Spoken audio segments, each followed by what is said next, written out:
예, 데살로니가전서 4장 13절.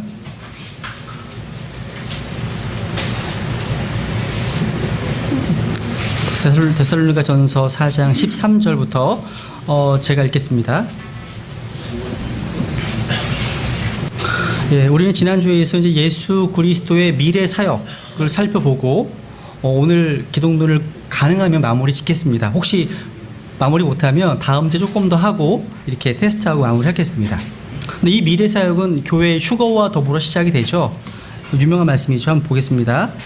4장 13절. 그러나 형제들아, 잠자는 자들에 관하여 너희가 모르기를 내가 원치 아니하노니. 일단 공부해 볼 만합니다. 너희가 모르기를 원치 않는다는 표현을 성경에 찾아보시면 한 상당히 좀 몇 개 나오거든요. 정리해 보시면 되게 유익합니다. 이 부분도. 이것은 너희가 아무 소망 없는 다른 사람들 같이 슬퍼하지 아니하게 하려 함이라. 우리가 예수님께서 죽으셨다가 다시 일어나셨음을 믿을진데 그와 같이 예수님 안에서 잠자는 자들도 하나님께서 그분과 함께 데려오시리라.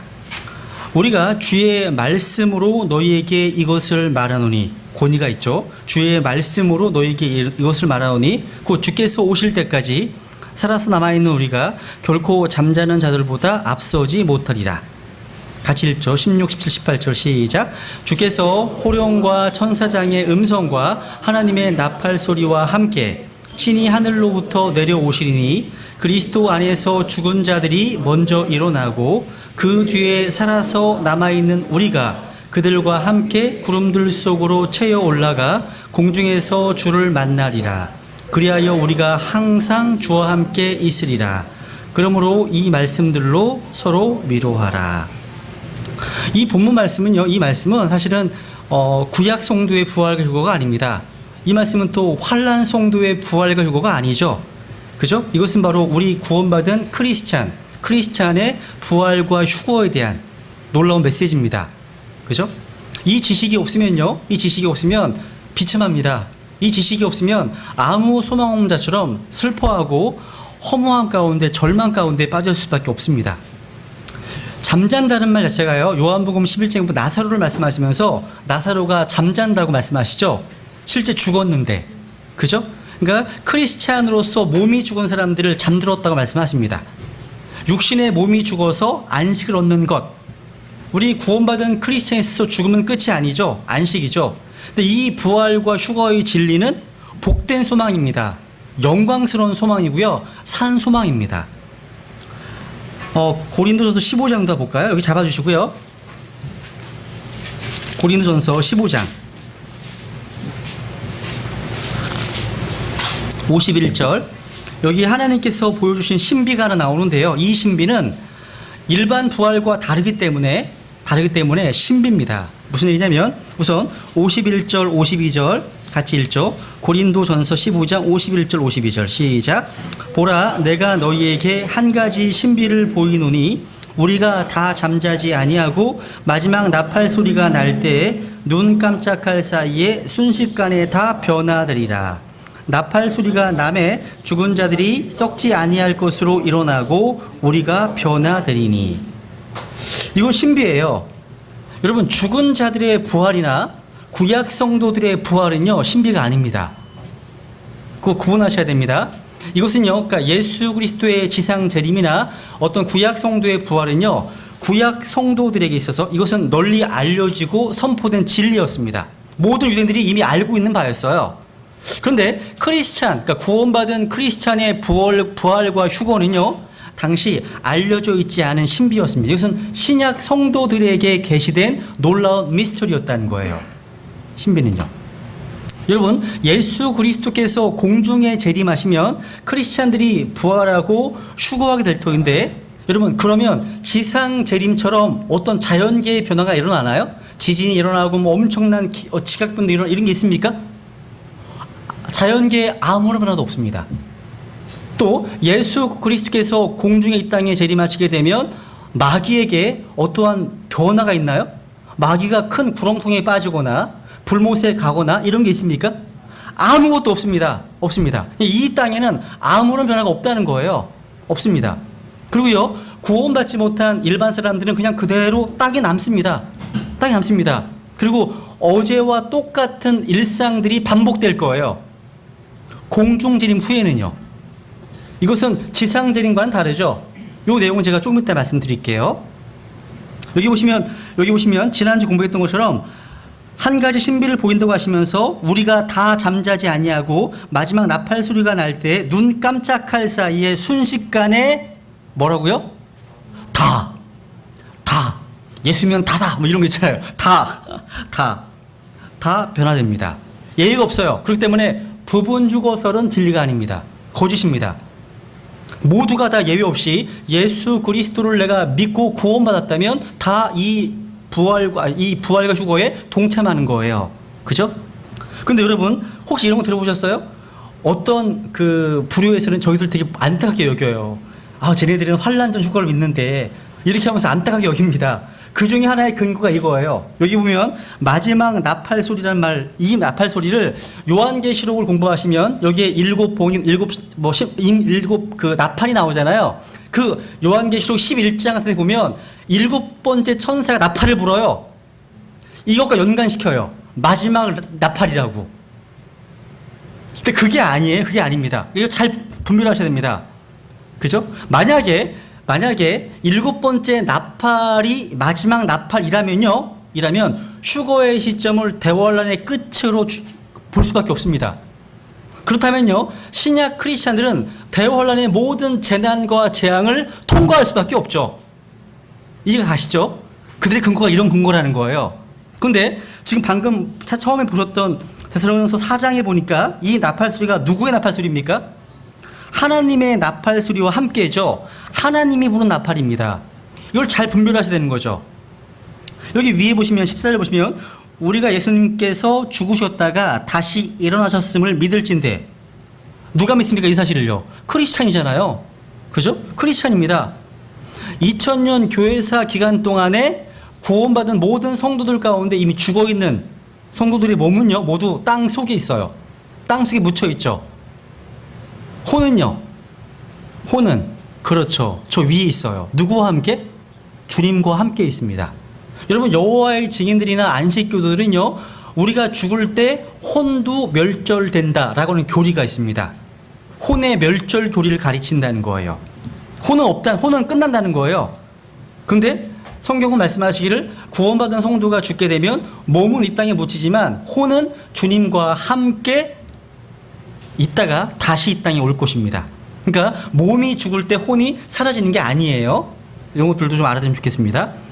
그래서 여러분 우리 구원받은 크리스찬들이 있어 이 죽음 이후에 무엇이든지 알지 못하면 최악이에요. 최악.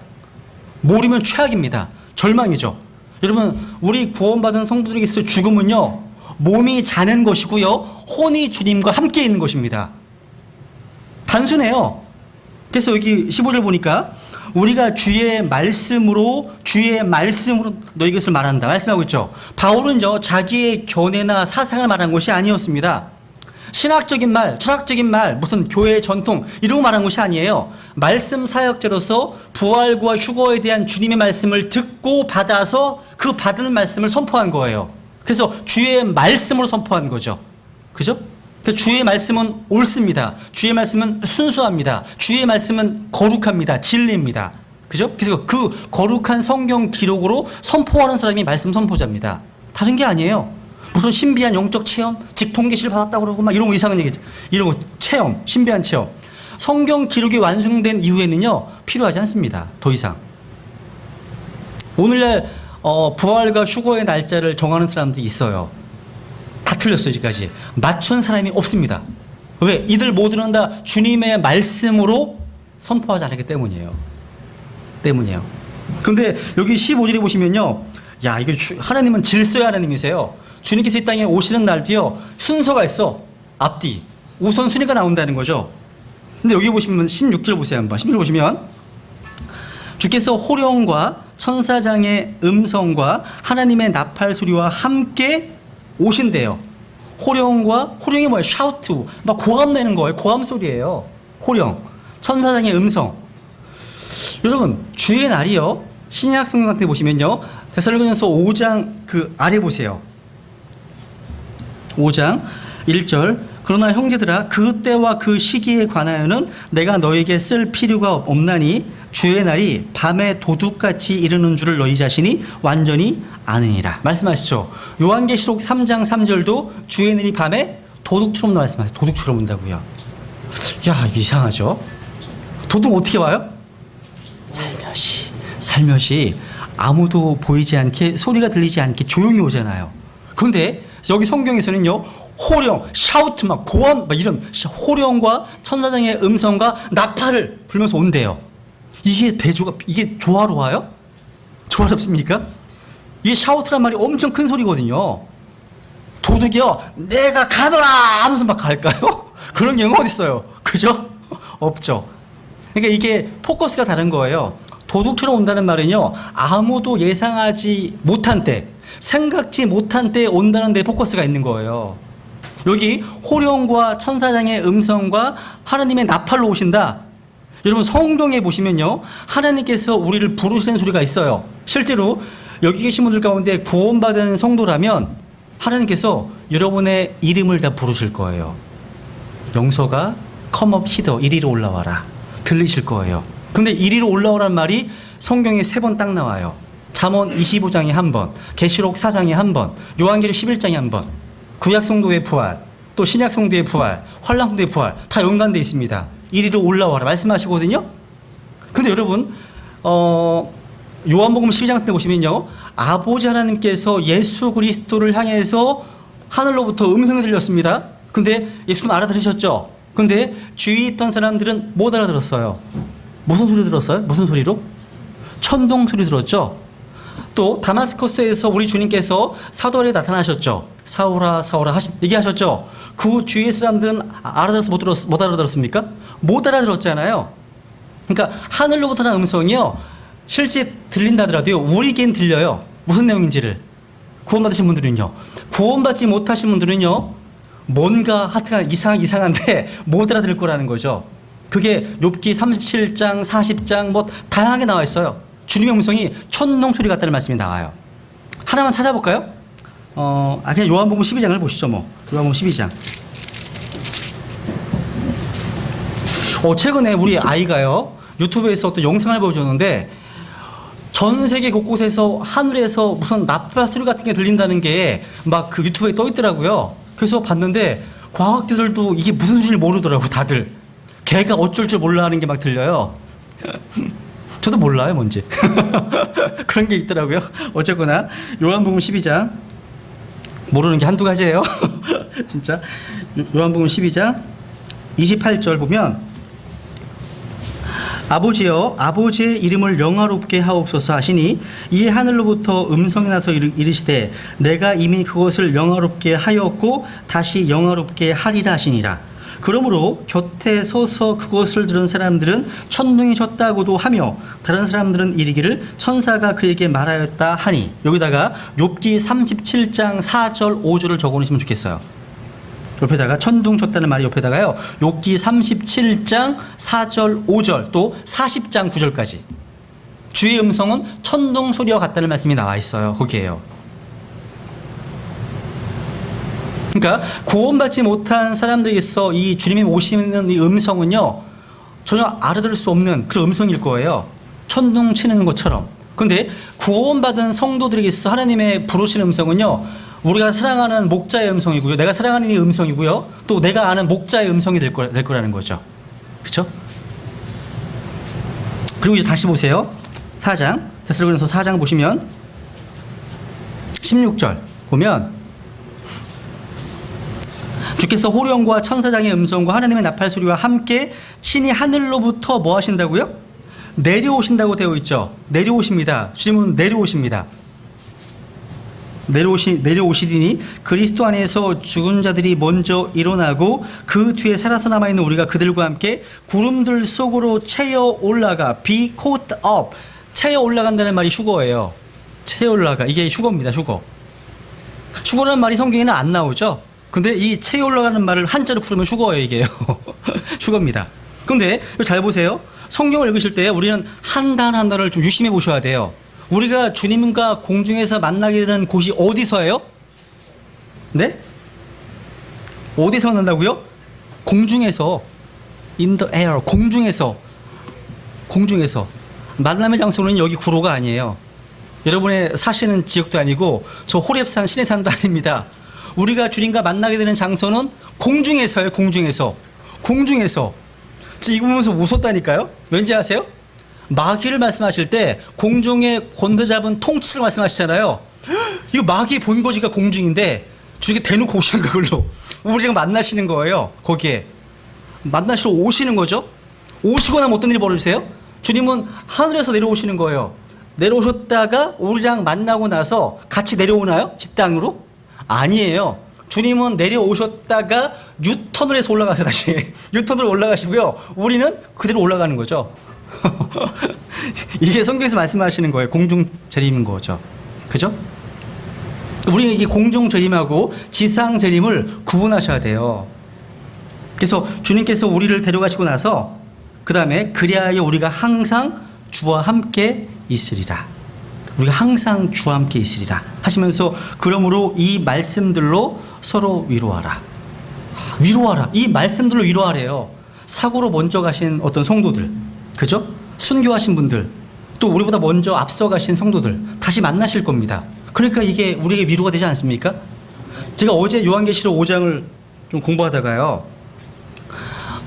요한계시록 4장과 5장은 하늘에 있는 내용들을 사도 요한이 직접 보고 들은 거잖아요. 시공간 이동해서. 근데 하늘에서 한 책이 있는데 이 요한이 이 책을 펴거나 7 봉인을 뗄 사람이 없어서 많이 울었어요. 성경에 많이 울었다고 되어 있어요. 근데 거기 24 장로 가운데 한 사람이 등장하더니 울지 말래요. 왜요? 유다 지파의 사자가 이기셨기 때문에 하시면서 이 책을 떼시고 봉인을 여신다고 말씀하시죠. 아, 그렇구나. 그러니까 상당수의 많은 경우에 있어서요, 어려움에 처하고 눈물을 흘리는 많은 크리스찬들에게 우리가 위로를 해주지만 위로가 말뿐인 경우가 많지 않아요. 답이 안 되니까. 근데 이 24장로가 한 사람이 예수 그리스도를 제시하니까 위로가 돼요.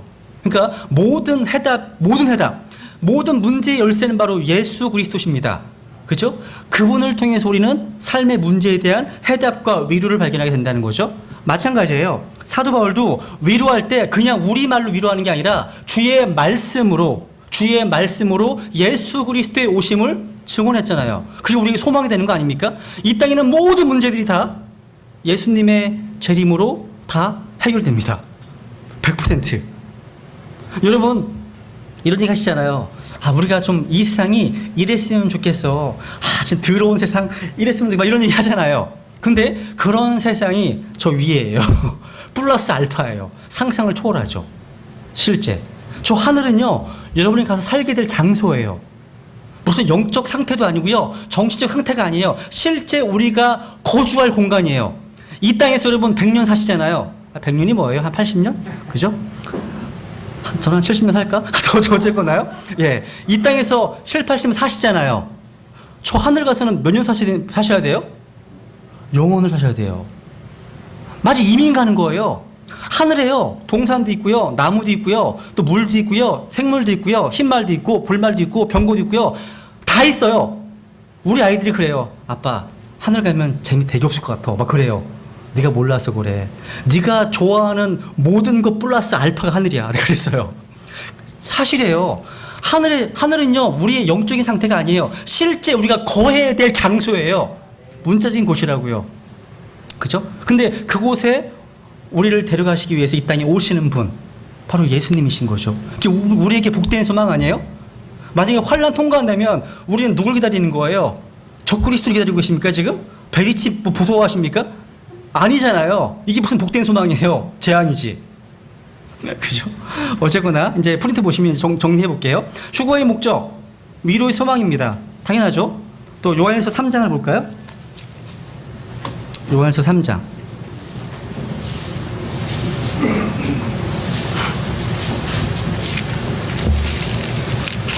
요한일서 3장. 주님의 오심의 이 소망 때문에요, 우리의 삶이 순결할 수 있는 겁니다. 그죠? 주님이 오시기 때문에. 요한일서 3장 2절 3절. 사랑하는 자들아 이제 우리는 하나님의 아들들이니라. 야, 우리가 하나님의 아들들이래요. 근데 안 보여. 하나님의 아들들인지 안 보이잖아요. 근데 우리가 앞으로 어떻게 될지는 아직 나타나지 아니하였으되 그분께서 나타나시면 우리가 그분과 같게 될 줄 아노니 이는 우리가 그분을 그분께서 계신 그대로 볼 것이기 때문이라. 그분께서 계신 그대로 스테반이 순교하는 가운데 하늘에서 사람의 아들이 서 있는 거 보셨죠? 그 모습 그대로 우리가 볼 것이기 때문입니다. 3절 그분 안에서 이 소망을 가진 자마다 그분께서 순결하신 것 같이 자기를 순결하게 하느니라. 이런 복된 소망, 영광스러운 소망을 가진 자마다 자기를 어떻게 한다고요? 순결하게 한다고요. 여러분 우리가 예배 드리는 가운데 뭐 은혜도 받고 막 그러시잖아요. 근데 진짜 우리가 사모할 은혜가 있습니다. 그게 뭔지 아세요? 우리 주 예수 그리스도께서 이 땅에 오시면 우리에게 은혜가 옵니다. 그걸 찾아볼게요. 한번 베드로전서 1장을 보세요. 베드로전서 1장 13절.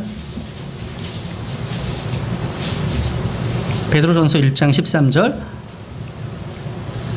같이 읽죠. 시작.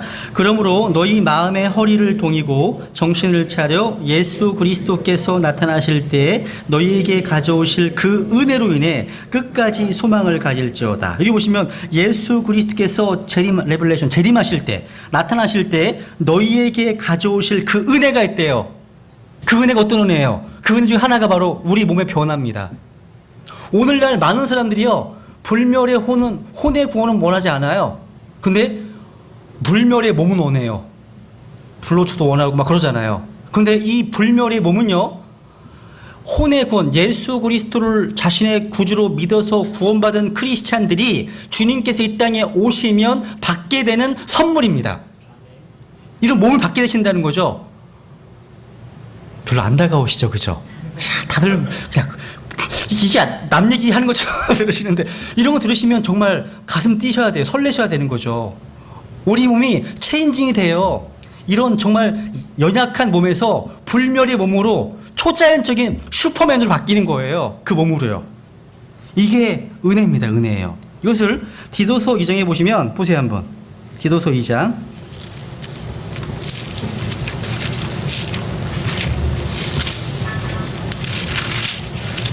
디도서 2장 11절 구원받았고요. 12절 구원받은 성도들의 삶이 나오고요. 13절 우리 구원받은 성도들의 미래가 나오죠. 13절 저 복된 소망과 위대하신 하나님 곧 우리의 구원자 예수 그리스도의 영광스러운 나타나심을 기다리게 하셨느니라. 기다리십니까? 이게 바로 복된 소망이에요. 복된 소망. 이거 바로 우리가 받은 구원의 한 부분입니다. 예수 그리스도께서 완성하신 사역에 근거한 복된 소망인 거죠. 제가 어떤 책을 보니까요 이런 얘기가 있더라고요. 예수 그리스도의 재림에 대한 믿음이 있는 사람과 그 믿음이 없는 사람의 삶의 모습은 어떻게 다를까요? 이렇게 되어 있습니다. 분명한 사실은 그리스도께서 어느 때라도 오신다는 사실을 아는 사람은 그리스도를 위해서 자신을 순결하게 지키고 일을 할 것이라는 사실입니다. 여기 구령자 무디, D.L. 무디 아시죠? 이 D.L. 무디에게 그 자신의 그 권능 있는 삶의 비밀을 묻는 질문을 받고 이렇게 답변했습니다.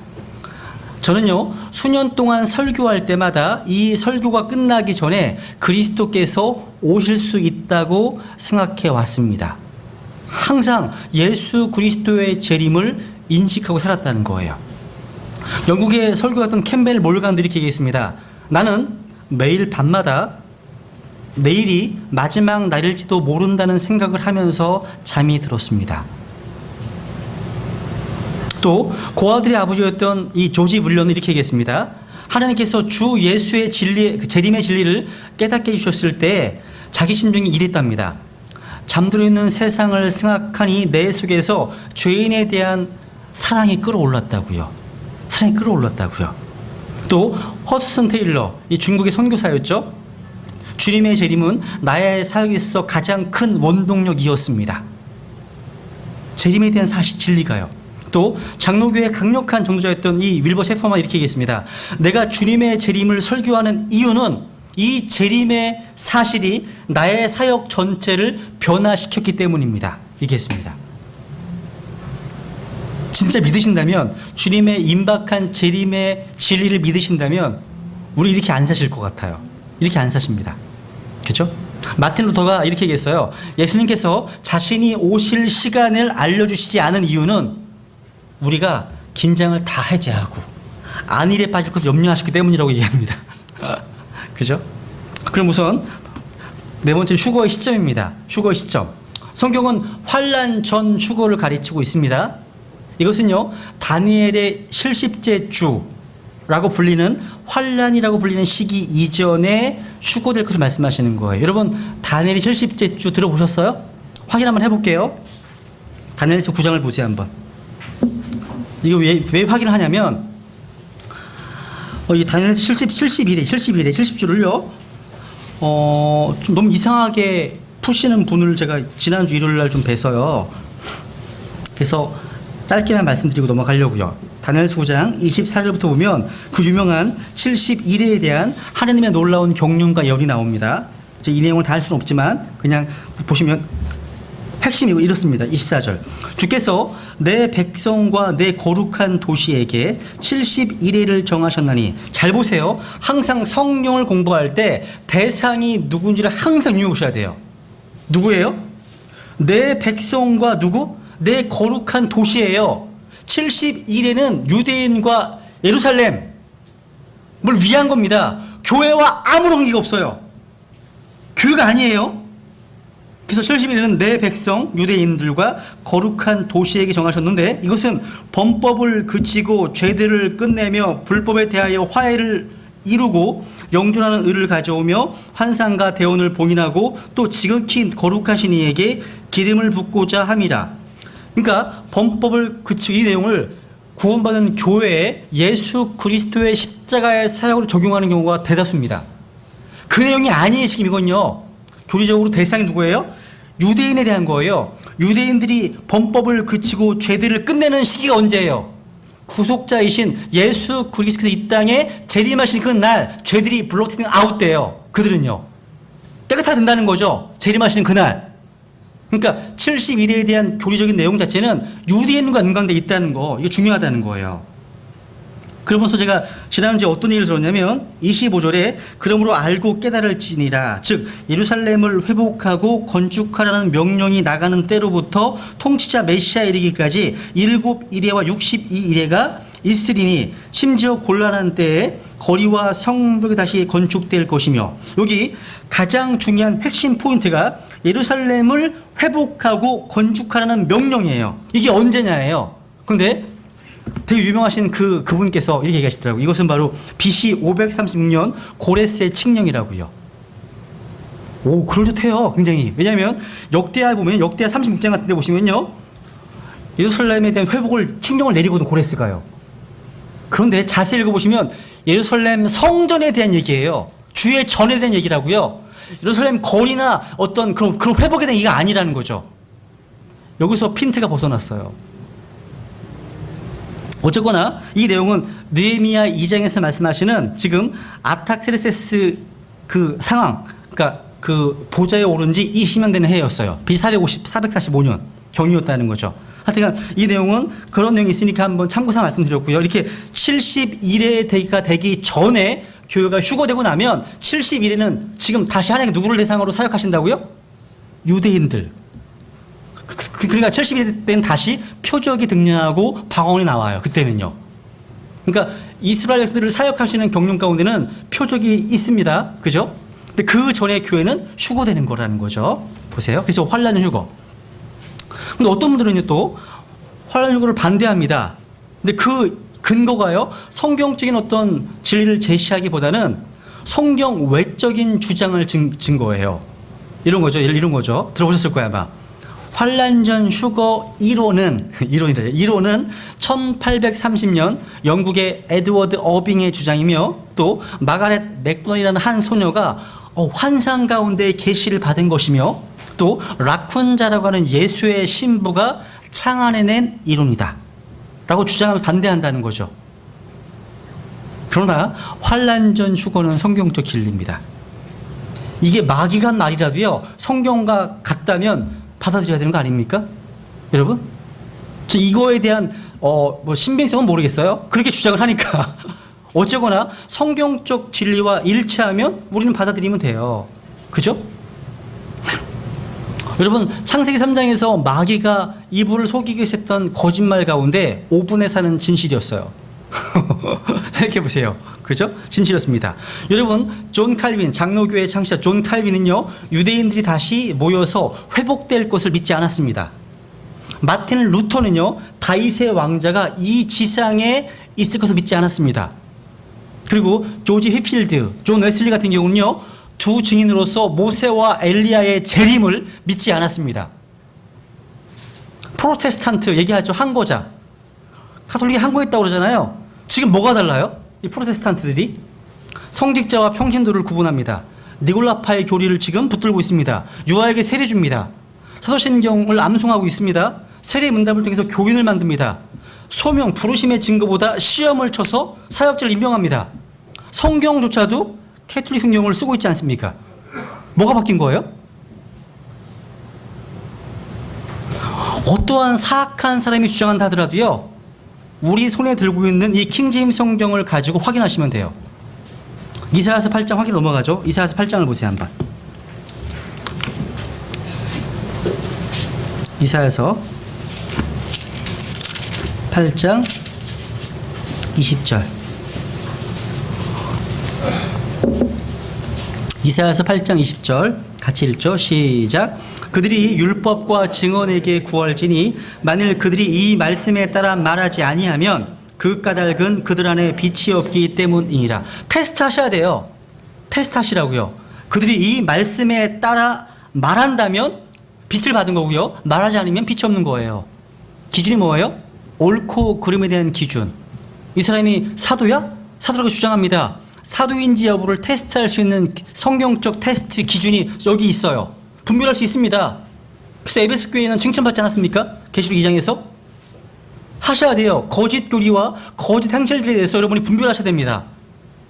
시험지를 가지고서 테스트할 수 있는. 그래서 모든 영들을 다 믿지 말고 그 영들이 하나님께 속하였는지 시험하라 말씀하셨습니다.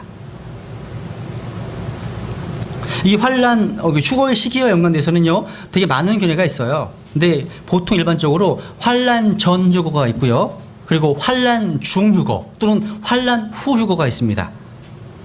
교회가 환란을 통과한다는 얘기죠. 근데 여러분, 우리 믿음의 교회사 가운데 아주 훌륭한 분이 있으세요. 조지 뮬러, 또 존 뉴턴 같은 분이요, 환란 후 휴거를 믿으셨어요. 마태복음 24장에 보면 환란 후에 휴거되는 거 나오잖아요. 그러니까 말씀을 바르게 나누지 못했기 때문에 그렇게 벌어진 거죠. 또 부분 휴거론자가 있죠. 교회에 이기는 자만 환란 전에 휴거되고 진자는 환란을 통과해서 불로처럼 점검처럼 좀 다듬어져야 된다. 이런 이론이 있죠. 여러분, 그리스도의 몸된 교회가 나뉘어지는 건 불가능합니다. 몸이 나뉘어질 수 있습니까? 불가능하죠. 그죠? 그럼 한번 정리해보죠. 환란은 교회가 아니라 이스라엘과 연관된 것입니다. 예레미야 30장 7절에 보면 환란을 말씀하시면서 이것은 야곱의 고난의 때다 말씀하십니다. 또 다니엘서 12장 1절에 보면 내 백성 이스라엘과 연관된 겁니다. 환란은요. 또 마태복음 24장에서 환란을 말씀하신 문맥은 다 뭐예요? 유대에 있는 자들은 산으로 도망할지어다. 지금 유대인과 연관되어 있죠. 또 안식일에 대한 말씀도 하시고요. 대상이 달라요. 환란은 교회와 연관되어 있지 않습니다. 찾아보죠. 또 데살로니가 후서 2장을 보세요. 데살로니가 후서 2장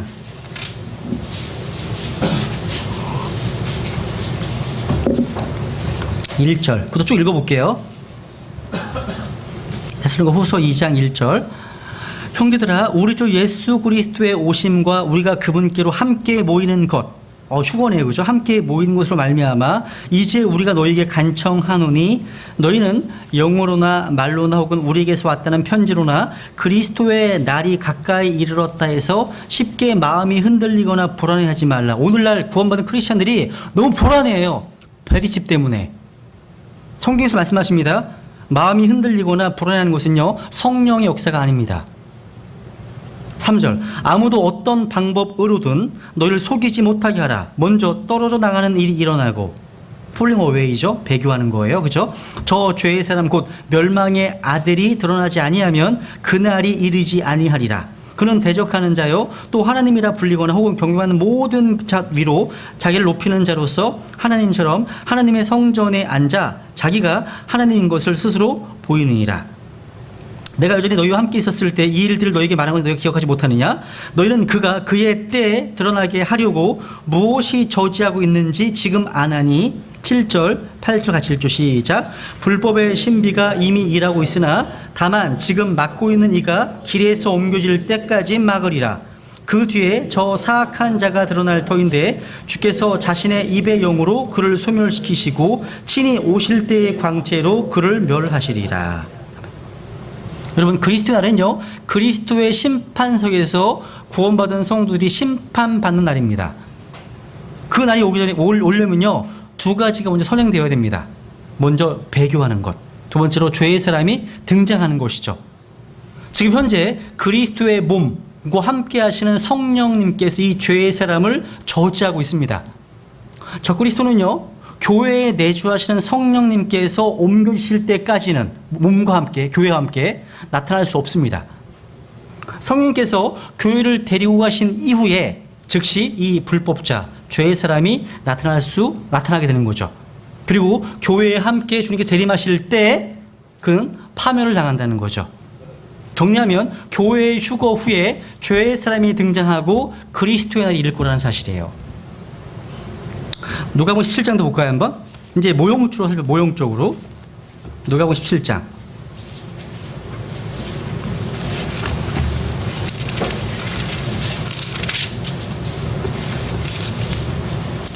누가복음 17장 26절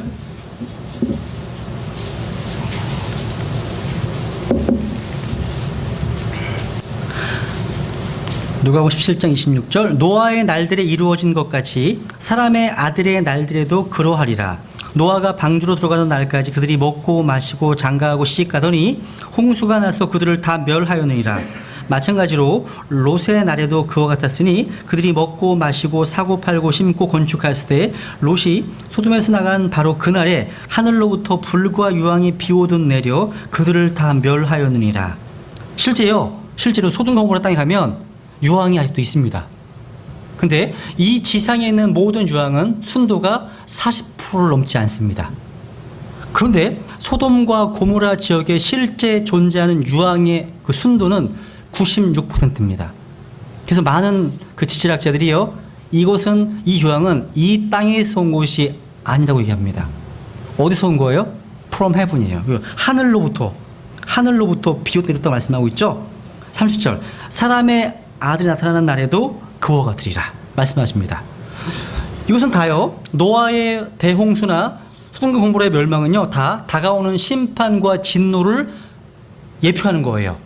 여러분 노아의 홍수는요 하나님의 진노를 예표하는 사건입니다. 확인해 볼게요. 이사야서 54장을 보세요. 이사야서 54장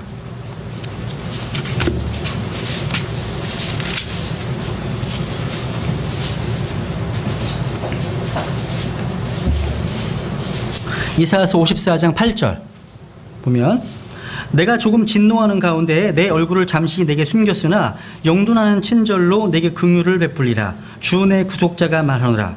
9절 같이 읽죠. 시작. 이곳이 내게는 노아의 물들과 같으니라. 내가 다시는 노아의 물들이 땅을 덮지 못하게 할 것을 맹세한 것 같이 내게 노하지 아니하며 너를 꾸짖지도 아니하기로 맹세하였나니. 그러니까 노아의 홍수는 바로 하나님의 진노를 예표하는 거예요. 대환란을 예표하는 겁니다. 근데 노아의 홍수가 일어나기 전에 휴거된 자가 있죠. 누구죠? 예? 에녹입니다. 에녹입니다. 에녹은 바로 저와 여러분의 모형이에요.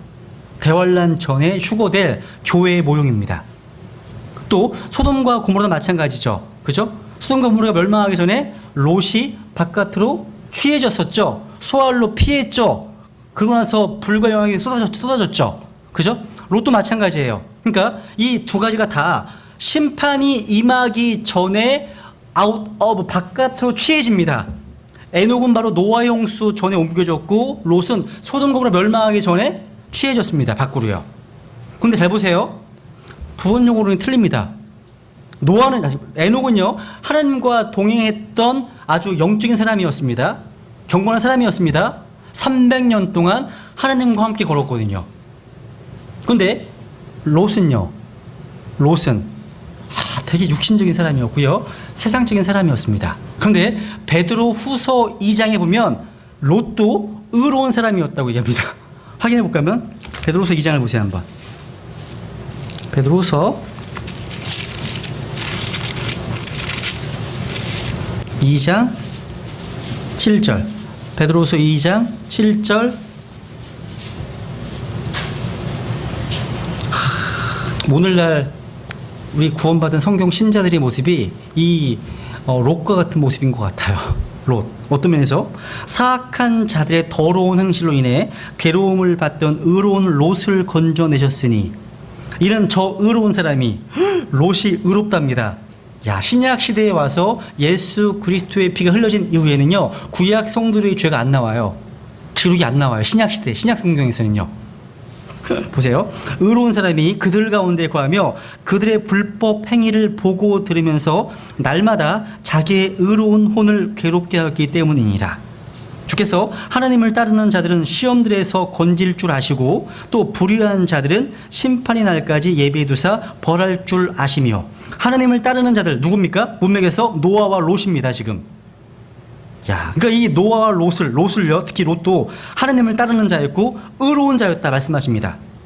마찬가지죠. 이 롯이 그 당시에 그 주위 환경의 불법적인 행동들을 보고 들으면서 괴로워했습니다.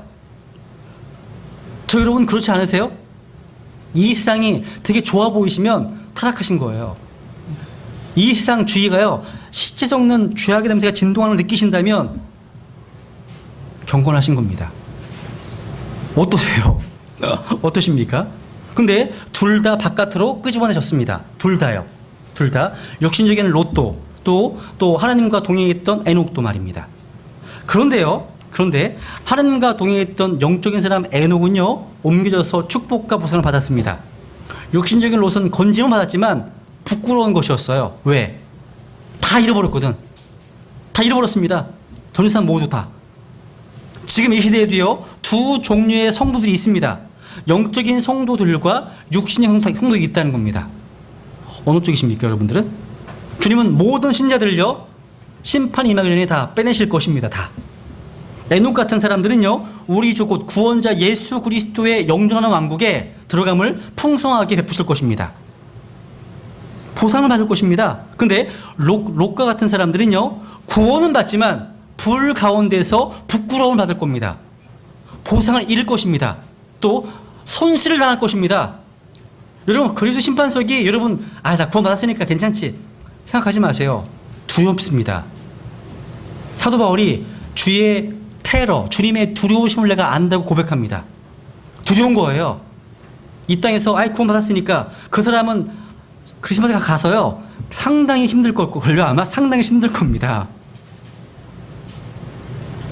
그래서 에녹 사람들은요, 주님 나타나실 때 확신을 가지게 되지만 롯과 같은 사람들은요, 주님 오실 때 그분 앞에서 부끄러움을 당할 겁니다. 부끄러움이요.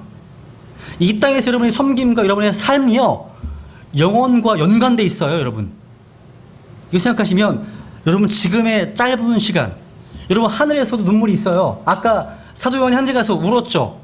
그거 보면서 하늘에서 눈물이 있네? 울고 있네? 눈물이 있어, 울고 있어요. 근데 상당수의 크리스찬들이요, 저도 포함해서요, 그리스도의 심판석에서 눈물을 흘리실 겁니다.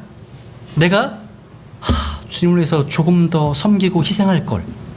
근데 왜 우시는지 아십니까? 더 이상 섬길 기회가 없습니다. 이제 그날 가면, 이 땅 말고 거기 가면 더 이상 희생하고 섬기고 봉사할 기회가 없습니다. 하고 싶어도 눈물 흘리실 거예요.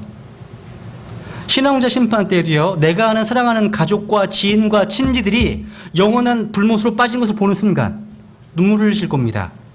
그래서 영원에 들어가기 전에 주님께서 우리의 눈에서 모든 눈물을 씻어주시는 거예요. 저 하늘에도 눈물이 있습니다. 그걸 기억하십시오.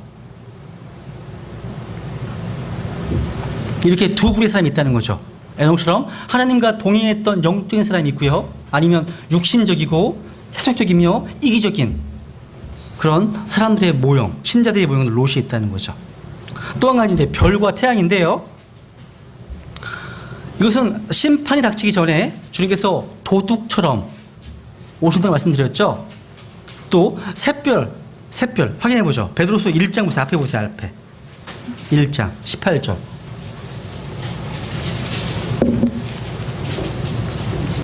베드로서 1장 18절 보면 하늘로부터 나온 이 음성은 우리가 그분과 함께 거룩한 산에 있을 때 들은 것이니라. 또한 우리에게는 더 확실한 대원의 말씀이 있으니 날이 새어 샛별이 밑줄 샛별 데이스타 샛별이 너희 마음속에 떠오를 때까지 너희가 어두운 곳에서 비치는 빛을 대하듯이 이 말씀에 주의를 기울이는 것이 잘하는 것이니라. 잘하는 것이라. 하나님의 말씀에. 여러분 샛별은요 밤의 가장 어두운 부분에 등장하는 별이에요. 데이스타. 그것은요 밤의 가장 어두운 시간이 이르기 전에 갑자기 지평선 위로 나타납니다.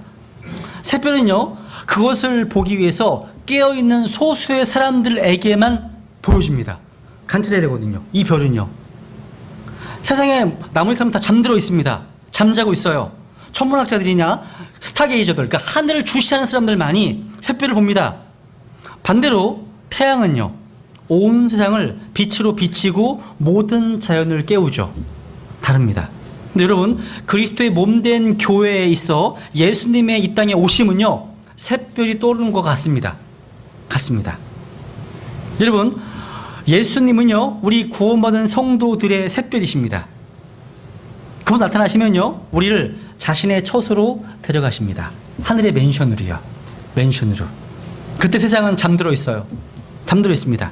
그러니까 잘 보세요. 샛별과 태양에 뜨는 일출 사이에, 샛별과 일출 사이에 환란이라고 하는 가장 어두운 시기가 뒤를 따릅니다.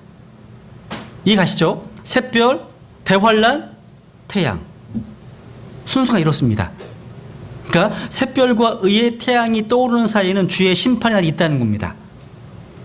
그 다음에 이제 계시록의 구조를 통해서 보면 환란 주가 맞습니다. 계시록 1장, 2장, 3장. 2장, 3장은 뭐죠? 일곱 교회가 나오죠. 그죠? 그러니까 주님께서 이 땅에 계시지 않는 동안 부활 승천하신 이후에 이 땅에 남아있는 교회사를 그려주고 있습니다. 계시록 6장부터 19장까지는 환란에 대한 묘사가 나오죠. 환란이 나옵니다. 그죠? 환란이 묘사되기 전에 주님이 사랑받던 제자였던 사도 요한이 하늘에 문이 열려서 올라갑니다. 휴거되죠. 그죠? 이것은 모형적으로는 교회의 모형이지만 교리적으로는 요한 개인의 휴거예요. 교리적으로는 교회의 휴거는 아닙니다. 왠지 아십니까? 요한이 하늘에 가보니까 이미 하늘에 누가 있습니까? 24장로로 예표되는 교회가 있었거든요. 먼저 24장로가 누구예요? 교회입니다. 교회. 보세요. 뒤에 보세요. 계시록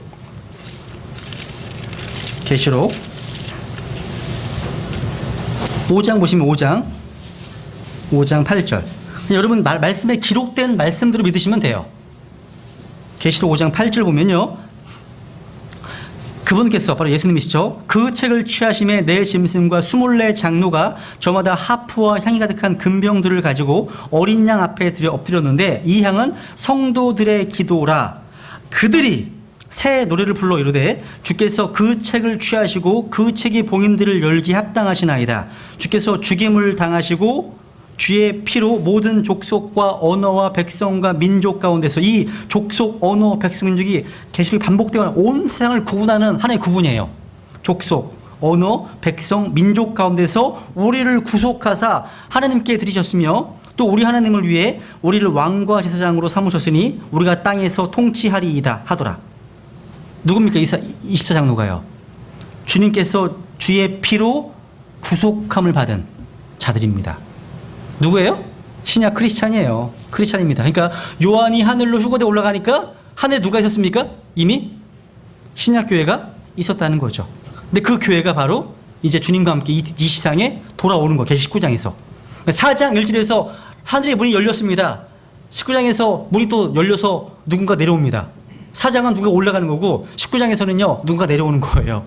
그죠? 구조가 그렇게 있다는 거죠. 그리고 이제 성경 구조를 확인해 보죠. 로마서 5장 보십시오 한번. 로마서 5장. 로마서 5장 9절. 우선 잡아두시고 우선 계시록 6장부터 가죠. 계시록 6장 16절. 여기 7 봉인, 6번째 봉인을 떼고 나니까 어떤 일이 벌어지냐면 16절 17절만 보시죠. 그냥 뭐 지금 계시록 강의도 아니고 16절 보시면 산들과 바위들에게 이르되 우리 위에 떨어져 왕자에 앉으신 분의 얼굴에서와 어린 양의 진노에서 우리를 숨기라. 그분의 진노의 큰 날이 이르렀으니 누가 능히 서리요. 지금 대환란을 말씀하시면서 그게 어떤 날입니까? 그분의 진노의 큰 날이고 어린 양의 진노입니다. 15절에 보니까 땅의 왕들과 위대한 자들과 부자들과 이런 사람들이요 산들과 바위들에게 우리에게 떨어지래요. 무슨 얘기예요? 죽고 싶어 하는 거예요. 죽을 만큼 죽음을 통해서라도 이 어린 양의 진노로부터 벗어나고 싶어 하는 거예요. 그러니까 전무후무한 사건이야 대환란은요. 근데 이 당시에는요 죽을 수가 없어요. 하나님께서 죽음도요 죽음을 허락해야 죽을 수 있는 겁니다. 뒤에 한번 볼까요? 확인해 볼게요. 잠깐만. 계시록 9장일 건데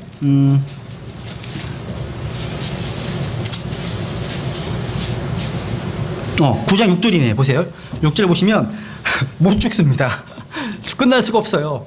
6절. 그날들에는 사람들이 죽음을 구하여도 그것을 찾지 못하겠고 죽기를 바라나 죽음이 그들을 피하리로다. 지금 죽음을 통해서라도 좀 어린 양의 진노로부터 피하고 싶은데 죽을 수가 없네? 상상이 되세요? 이런 진노의 날이에요. 그분의 진노. 이걸 기억하시고요. 이제 데살로니가 전서를 우선 가보죠. 데살로니가 전서 성경만 몇 구절 확인하면 됩니다. 데살로니가 전서 1장 9절 10절 또 5장 9절. 데살로니가 전서 1장 9절 10절 5장 9절.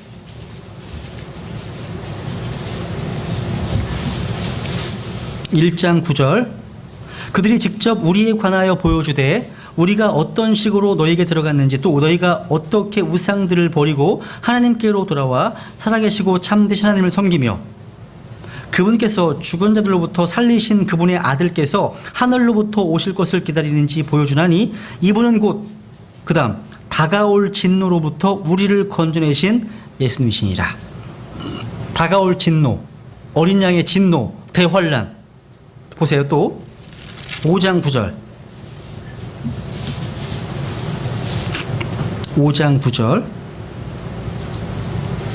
지금 2절에서 주의 날과 연관해서 말씀하십니다. 주의 날. 근데 9절에 보면 하나님께서 우리를 진노에 이르도록 정하지 아니하시고 우리 주 예수 그리스도로 말미암아 구원을 얻도록 정하셨느니라. 진노에 이르 정했다고 정하지 않았다고요? 정하지 않으셨다고 되어 있죠? 로마서 5장도 보세요. 로마서 5장 9절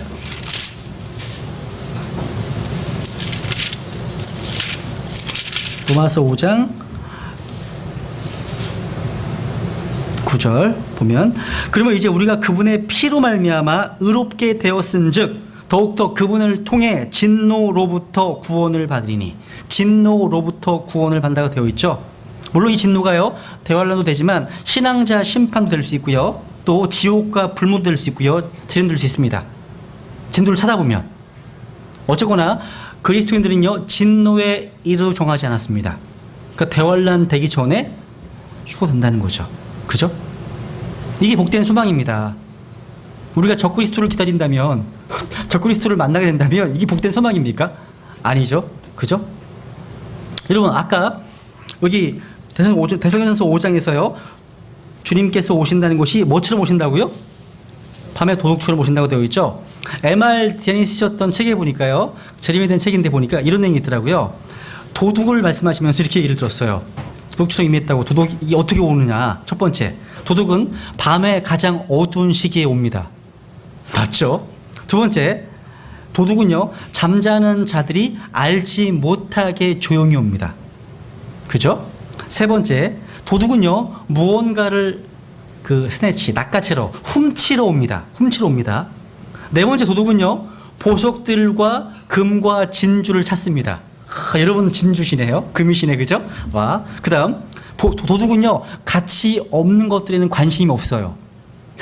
관심이 없습니다. 그리고 도둑은요, 다른 사람들이 그것을 알기 전에 왔다가 다시 사라집니다. 야, 유병원 씨도 비슷한 것 같아. 야, 진짜 못 잡네요. 그 다음, 도둑은요, 집을 크게 빈공하게 하고 떠나지만 자신은 크게 부유해집니다. 이게 도둑이에요. 비슷하지 않아요? 읽으면서, 야, 우리 주님께서 도둑처럼 오신다는 말씀이요, 굉장히 의미 있게 다가왔습니다. 거기 표는요, 그냥 읽어보시면 될 것 같고요. 그 다음, 휴거된 이후에 모든 크리스찬은요, 이제 그리스도의 심판대 앞에 서서요, 구원받은 이후에 내가 살았던 삶과 성경에 대해서 회개 보고를 하셔야 됩니다. 두 줄만 보시죠. 로마서 14장부터 가죠. 로마서 14장 10절. 로마서 14장 10절, 12절.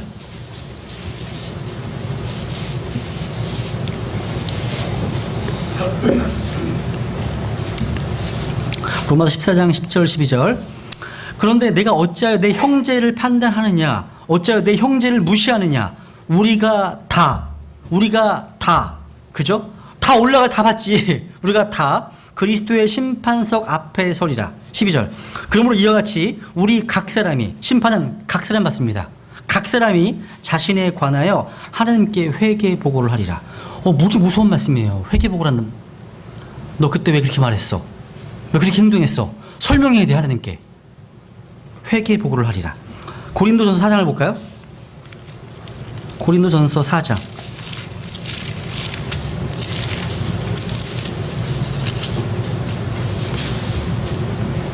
4장 5절. 고린도전서 4장 5절. 그러므로 주께서 오실 때까지 때가 이르기 전에 아무것도 판단하지 말라. 그분께서 어둠에 감추어진 일들을 빛으로 가져가 드러내시고 마음의 의도들을 드러내시리니 그때 각 사람이 하나님께 칭찬을 받으리라. 야, 마음의 의도들, 감추어진 일들을 드러내시겠대요. 이 말씀 보시면서 은혜가 되시는 분은요, 정말 잘 살아오신 거예요. 내 마음을 아시니까 하나님께서. 근데 두려우신 분들은 회개하셔야 돼요. 회개하셔야 됩니다. 이 심판은 바로 우리가 행했던 모든 일들에 대해서 심판하시는데요, 가장 중요하게 보는 것이 일의 동기입니다. 하나님은요, 많은 일을 하신 것보다요, 그 일을 작게 하더라도 어떻게 했는지, 왜 했는지 그 마음의 질을 보십니다. 양보다.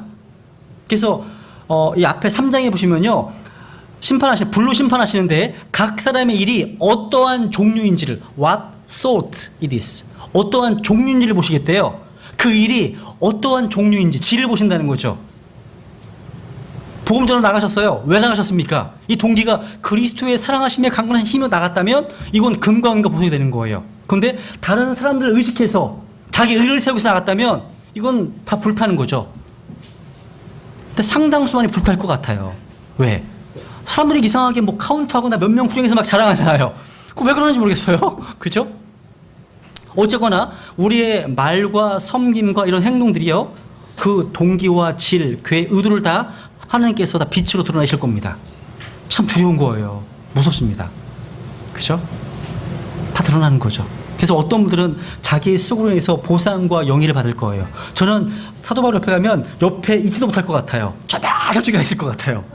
구원은 같지, 물론 구원은 같아요. 구원은 건 같지만 구원받은 이후에 받게 되는 보상이나 영예는 너무 다를 것 같아요. 저하고. 자, 이게 다 영광스러운 분들 많이 계시네요. 그죠? 영광 많이 받으실 것 같으세요. 네. 그러니까 심판 때는요, 그리스도 심판 때는 예수 그리스도께서 상을 수여하는 자리십니다. 그래서요, 사도 바울이 이렇게 말했죠. 우리의 소망이나 기쁨이나 환희의 관이 무엇이냐? 우리 주 예수 그리스도께서 오실 때 그분 앞에 있을 너희가 아니냐? 너희는 바로 우리의 영광이요 기쁨이니라. 아까 24장로가 있었는데요, 24장로에는요 crowns of gold입니다. 금의 관들이 있어요. 복수도 있습니다. 근데 우리 성경에서 알죠? 5개의 왕관이 있다는 거. 그죠? 내가 구령한 누군가가 환희의 왕관이에요. 환희의 관. 야, 그런 건 많이 쓰시면 좋겠어요. 그죠? 요한일서 2장을 볼까요? 요한일서 2장.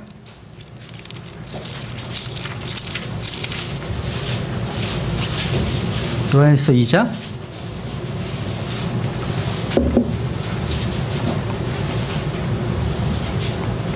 우리는 단번 속죄라고 그래가지고요. 단번 속죄 안에서 안심하면 안 돼요. 그리스도 심판서로 지금 우리 심판에 나아가고 있습니다. 지금 다 모두가 다. 요한일서 2장 28절 보면 어린 자녀들아 이제 그분 안에 거하라. 이것은 그분께서 나타나실 때 우리가 확신을 가지게 하라며 또 그분께서 오실 때 우리가 그분 앞에서 부끄러움을 당하지 아니하게 함이라. 와, 부끄러운 구원 있습니다. 부끄러운 구원. 부끄러운 구원. 모두가 다 보상받는 건 아닙니다. 그죠? 다 불로 소멸되는 행적들이 있을, 공적이 있을 것이고요. 아무런 보상도 받지 못하는 도 있을 거라는 사실이죠. 근데 휴거와 재림에 대해서는 이제 거기 시간이 없으니까요. 휴거는요, 주님께서 자신의 성도들을 데리러 오실 때 있을 비밀스러운 사건이죠. 그죠? 근데 공중에서를 만나는 거니까 재림은요, 천년왕국을 세우기 위해서 주님께서 자신의 성도들과 함께 이 땅에 오시는 겁니다. 공개적으로. 모든 사람이 다 알 수 있습니다. 공개됩니다. 그래서 휴거와 재림을 구분하셔야 됩니다. 근데 이런 점에서요, 주님의 초림을 한번 주목해 보십시오. 주님의 초림을요. 예수님은요, 자신의 제자들에게 은밀하게 나타나셨습니다. 은밀하게. 그래서 몇몇 구원받은 사람만이 구유 안에 계신 그분의 탄생을 보았습니다. 그리고 30년이 지난 후에 침례인 요한의 사역지에서 공개적으로 자신을 드러내셨습니다. 재림 또한 마찬가지예요. 처음에 그분을 아는 사람들만, 성도들에게 은밀하게 나타나셨다가 대환란 후에 원수들 앞에서 공개적으로 나타나실 것입니다. 초림 때 예수님의 길을 예비했던 그분의 전령이 누구였습니까? 침례 요한이었죠. 재림 때의 전령도 엘리야입니다. 엘리야가 될 것입니다. 초림 때 이 세상의 권력을 잡고 있었던 나라가 어디였습니까? 로마였습니다. 로마. 재림 때에도 로마가 권력을 잡을 것입니다. 초림 때 잘 보세요. 하나님의 계시는 예수님께서 이 땅에 오시기 400년 전에 중단됐습니다. BC 396년도에 말라기가 기록된 이후에 거의 400년 동안 중단됐습니다. 하나님의 계시가 주어지지 않았어요. 근데 여러분, 성경론 시간에 공부하셨던 것처럼요, BC 2세기형, 그러니까 말라기 기록된 후에 200년 정도 지나고 나서 이 거짓된 기록들, 외경 이런 것이 등장하기 시작했습니다. 마찬가지예요. 예수님께서 재림하시기 전 1611년경에 킹제임스 성경이 우리에게 주어진 이후에 400년 동안 아무런 계시도 주어지지 않았습니다. 이 성경 이외에는. 그런데 200년이 지나고 나서 이집트 알렉산드리아 본문의 근거엔 거짓된 성경들이 출판되기 시작했다는 거. 다 연관돼요. 다. 초림과 재림이 서로 비슷하다는 거죠. 거기 초림에 대한 구절들, 휴거에 대한 구절들, 재림에 대한 구절들은 한번 찾아보시면 좋겠어요. 요한복음 14장 볼까요? 요한복음 14장 1절. 요한복음 14장.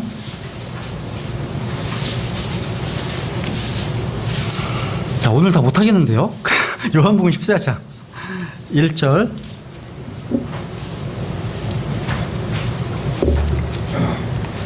(2절) (3절) 같이 읽죠. 시작. 너희는 마음에 근심하지 말라. 하나님을 믿고 또한 나를 믿으라. 내 아버지 집에 거할 곳이 많도다. 그렇지 않으면 내가 너희에게 말해 주었으리다. 내가 너희를 위해 처소를 예비하러 가노니 가서 너희를 위해 처소를 예비하면 내가 다시 와서 너희를 내게로 받아들여 내가 있는 곳에 거기에 너희도 있게 하리라. 와, 이게 얼마나 놀라운 약속입니까? 그죠? 주님의 다시 오심의 약속은요, 모든 시대의 모든 고통과 순교와 박해 가운데서 우리에게 큰 힘이 되었다는 거죠. 이 말씀은요, 2000년 전에 주어진 약속입니다. 그럼 2014년 5월 31일 오늘 이 약속이 훨씬 더 가깝습니다. 가깝죠, 그죠? 아마 우리는 폭풍 전야에 살고 있는 것 같아요. 그죠? 폭풍 전야입니다. 재림에 대한 예언은 수없이 많이 있어요. 그죠? 근데 그 예언에 대해서는 지금 찾아볼 필요는 없을 것 같고요. 너무 많아서요. 한마디로 말해서 이 재림에 대한 관련된 예언들은요, 무섭습니다. 구원받지 못한 사람들에게 있어서 이 재림에 대한 예언들은요, 무지 부정적이고 무섭습니다. 구원받은 크리스천에서 이런 예언들은요, 소망 가운데 깨어있게 만드는 예언들이에요. 우리에게 있어서는요. 되게 많아요. 주님께서 다시 오실 때는요, 성경에서 말씀하신 거 그대로 읽어드릴게요. 구름 속에서 오시고요, 아버지의 영광으로 오시고요, 자신의 영광으로 오시고요, 불길 가운데 오시고요, 큰 권세와 큰 영광으로 오시고요, 몸의 형태로 오시고요, 천사들과 성도들과 함께 오시고요, 그리고 갑작스럽게 경고 없이 오십니다. 또한 재림의 모습은요, 영광스러운 능력 가운데서 진노와 멸망, 불과 화염 가운데 있게 될 것입니다. 주님의 날, 그러면 이게 바로 대환란을 얘기하는 말이에요. 대환란. 분노와 맹렬한 진노와 더불어서 이 땅에 잔인함이 있을 겁니다. 잔인함이. 모두 부정적입니다. 재림은요, 구원받은 자들에게 있어서는 행복한 날입니다. 하지만 구원받지 못한 사람에게 있어서는 아주 슬픈 날이라는 거죠. 성경은요, 재림을 말씀하실 때 항상 부정적인 어휘를 다 사용하셨어요. 부정적 어휘. 복수의 날, 분노의 날, 슬픔의 날, 어두움의 날, 심판의 날, 두려운 날, 이렇게 아주 부정적인 어휘를 성령께서 사용하셨다는 거죠. 다. 그러면 재림의 시기, 이건 7년 환란 후에 재림하실 거겠죠. 넘어가죠. 재림의 배경 어디로 오실까요? 스가랴 14장 볼게요. 스가랴 14장.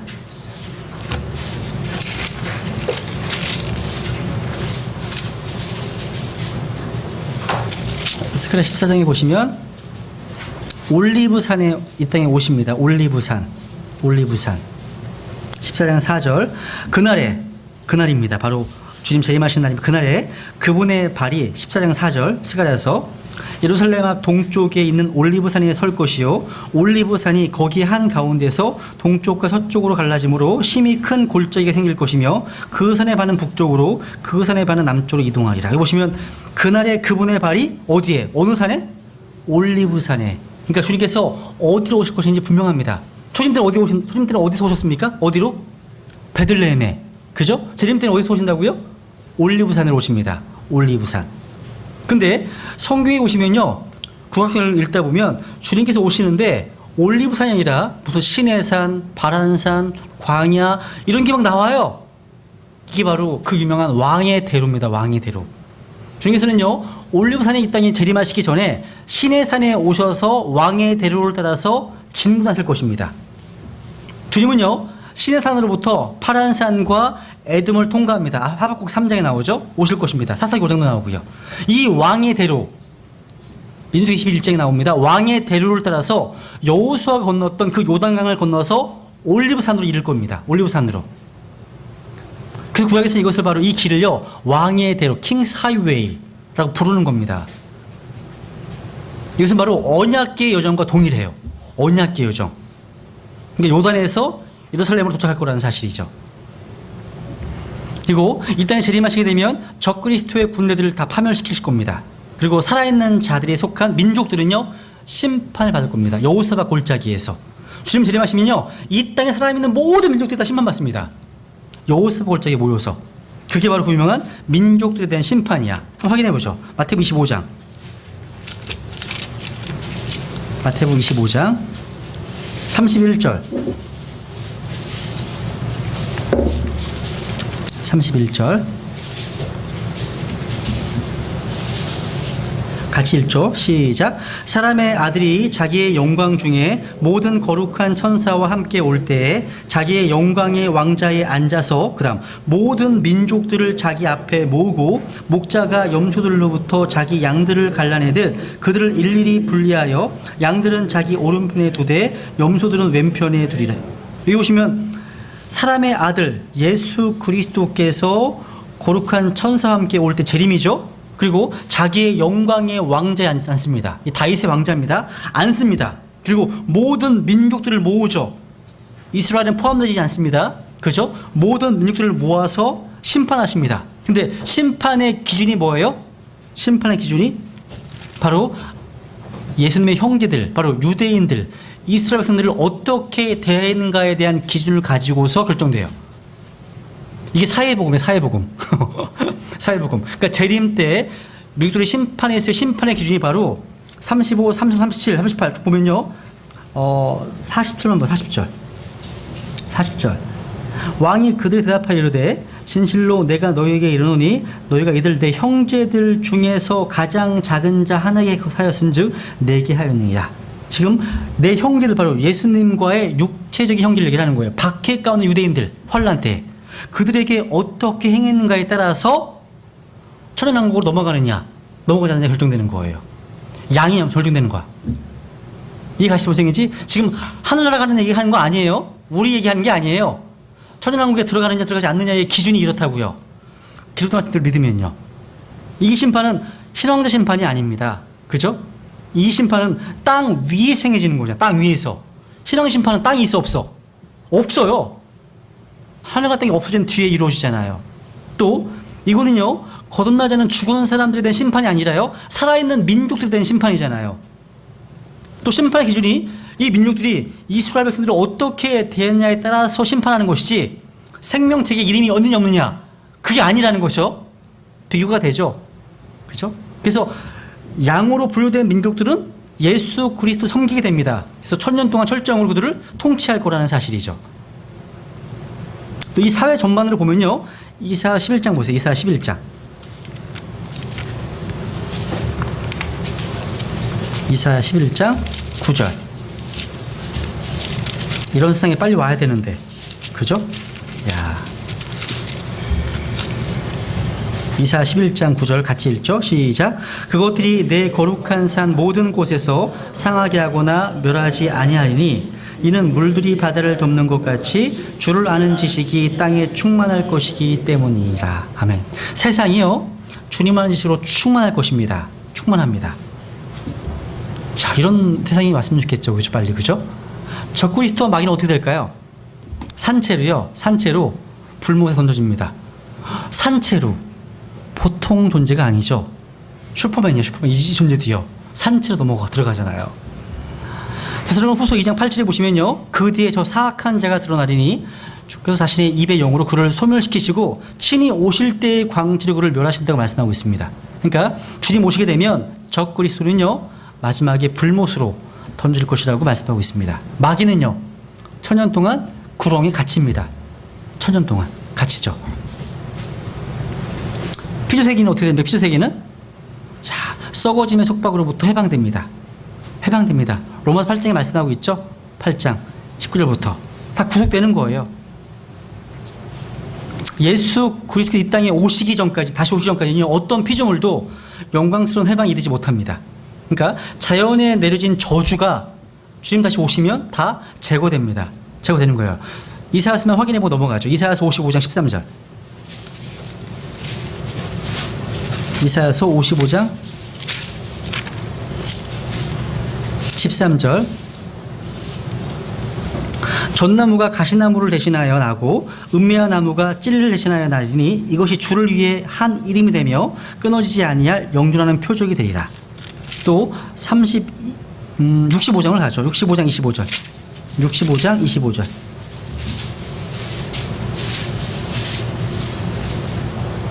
이리와 어린 양이 함께 먹고 사자가 수수처럼 짚을 먹으며 흙이 뱀의 양식이 되리니 나의 거룩한 산 모든 곳에서 그것들이 해치거나 멸하지 아니하니라. 주가 말하노라. 지금 자연에 내린 저주가요 다 회복됩니다. 제거된다는 거죠. 저주가요. 피조물이 구원받는 날 바로 우리가 나타나는 날이에요. 그렇죠? 그래서 천연왕국이 이 땅에 세워지는 거예요.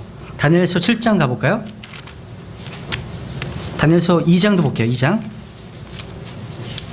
다니엘서 2장 44절.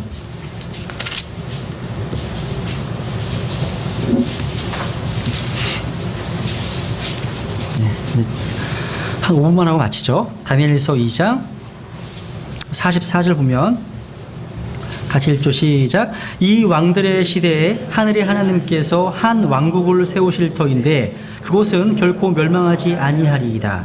그 왕국은 다른 백성에게 넘기지 아니하며 이 모든 왕국들을 산산조각내어 소멸시키고 영원히 서리이다. 하늘의 하나님께서 세우실 왕국, 그리고 이것이 바로 하늘의 왕국인 거예요. 하늘의 왕국. 하늘의 하나님께서 세우실 왕국. 결코 멸망하지 않습니다. 하늘 왕국은 저 하늘에 있는 왕국이지만 하늘의 왕국은 이 지상에 세워질 왕국이죠. 그죠? 이 왕국은 바로 이 세상 왕국들이 바로 우리 주와 그리스도의 왕국이 되는 거죠. 이게 바로 천년 왕국입니다. 7장 7장 13절. 다니엘서 7장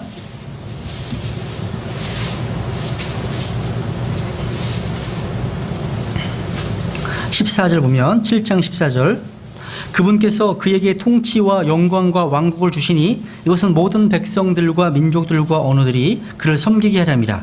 그의 통치는 영존하는 통치요 없어지지 아니할 통치며 그의 왕국은 멸망하지 아니할 왕국이라. 야, 이게 바로 천년왕국입니다. 그러니까 이 통치와 영광과 왕국을 주님께 주십니다. 그러니까 이 세상 통치자 마귀로부터 빼앗아서 우리 주 예수 그리스도께서 그걸 취하시는 거예요. 진정한 정권 교체가 이루어지는 날인 거예요. 날. 이 천년왕국은요, 의와 화평이 다스리는 왕국입니다. 의와 화풍. 주님 하는 지식들이 다 충만할 겁니다. 모든 인력들이 다 주님을 경배할 거예요. 그래서 모든 잘못과 부조리들이요 다 뽑혀집니다. 선거 때마다 계속 부정부패, 척결, 심판 뭐 이런 거 나오잖아요. 그죠? 근데 그런 모든 잘못들과 부정부패와 이런 것들이 다 바로 잡힙니다. 범죄가 없어집니다. 학대, 악과 빈곤, 질병이 다 사라집니다. 그렇죠? 이건 바로 주님께서만 하실 수 있는 거예요. 주의 왕국임을 때. 이제 마지막으로 천년왕국입니다. 이 천년왕국은요 바로 구약 성경의 예언의 주제예요. 주제. 자, 1000년 동안 문자적으로 통치하실 겁니다. 이사야서 9장을 확인해 볼까요? 이사야서 9장. 이사야서 9장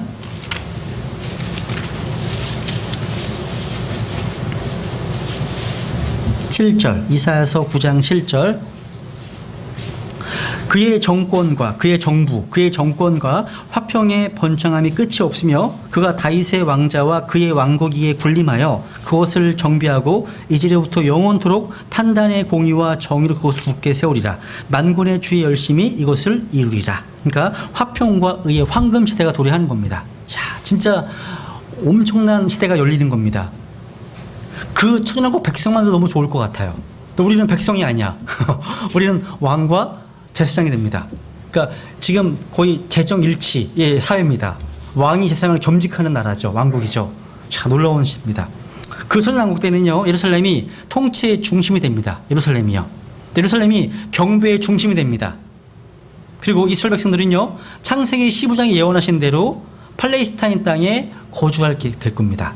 이 땅은요, 이스라엘 백성들에게 주어진 땅이에요. 그리고 예수 그리스도께서는요, 철장으로 군사 독재처럼 철장으로 이 땅을 다스리실 것입니다. 철저히 심판하실 거라는 거죠. 그리고 우리 크리스찬들은요, 예수 그리스도로부터 이 정권의 일부를 받아서 다스릴 것입니다. 자, 1000년 동안 10년 몇 년이 아니에요. 1000년 동안 통치한다는 거죠. 그리고 나서 천왕국이 끝나게 되면 이제 둘째 부활, 정죄의 부활이 시작되는 거죠. 계시록 11장 확인해 볼까요? 계시록 11장. 계시록 11장 15절. 계시록 11장 15절. 일곱째 천사가 나팔을 불매 하늘에 큰 음성들이 있어 이르되 이 세상의 왕국들이 우리 주와 그분의 그리스도의 왕국들이 되었고 그분께서 영원 무궁토록 통치하시리로다 하니. 야, 이게 바로 천년왕국입니다. 그리고 17절 보세요. 이르되 오 주 하나님 전능자여 지금도 계시고 전에도 계셨으며 앞으로 오실 주께 우리가 감사를 드림은 주께서 친히 주의 큰 권능을 취하시고 통치하셨기 때문이니이다. 천년왕국이 이제 끝났습니다. 끝나고 나니까 이제 18절 민족들이 분노합니다. 그죠? 마귀와 더불어서 지금 분노하죠. 그때 주의 진노가 이르렀고 불이 쏟아집니다. 이 땅에 망하죠. 그 다음에 죽은 자들의 때가 이르렀으니 죽은 자들의 때가 뭐예요? 죽은 자들의 부활, the dead. 그죠? 다 부활합니까? 부활합니다. 죽은 자들의 때가 이르렀으니 이것은 그들이 심판을 받게 하려 하심이 이게 바로 신앙자 심판입니다.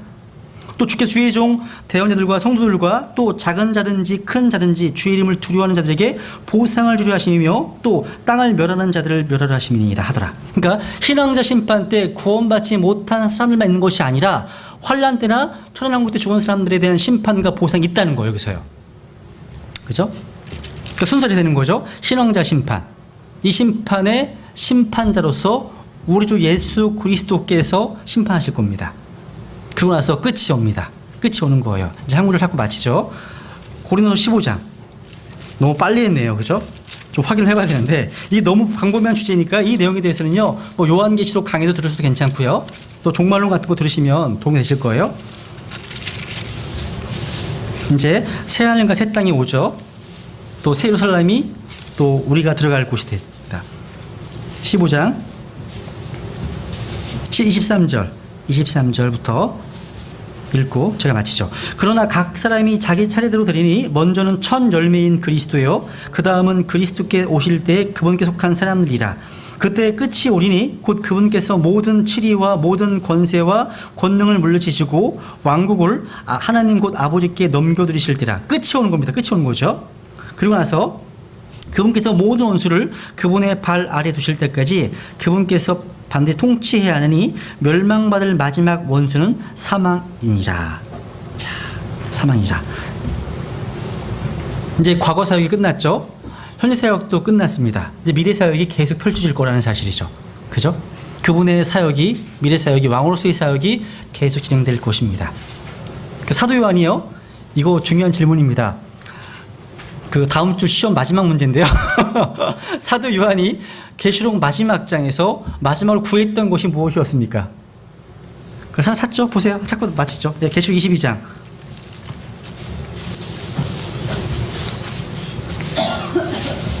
계시록 22장 20절 같이 읽죠. 시작. 이것들을 증언하시는 분께서 이르시되 내가 반드시 속히 오리라 하시노다. 그 다음 아멘 주 예수님이요 과연 그와 같이 오시옵소서. 이게 답이에요. 근데 이거 이렇게 얘기해 드려도요 한 주 지나면 다 까먹으시더라고요. 이상하게 쓰시더라고요. 뭐 마라나타 이렇게 쓰시기도 하고, 지난 학기 때 어떤 분은 아나테마 마라나타를 쓰셨더라고. 그래 어쨌거나 이겁니다. 네, 오늘 여기까지 하고요. 한 학기 동안 수고하셨습니다. 다음 주에 테스트니까요. 프린트물 잘 보시고요. OX 퀴즈를 대부분 낼 거고, 그리고 그 외에 뭐 짤막하게 서술하는 게 있으니까요. 그렇게 부담 갖지 않으셔도 됩니다. 네, 이상으로 마치겠습니다. 네.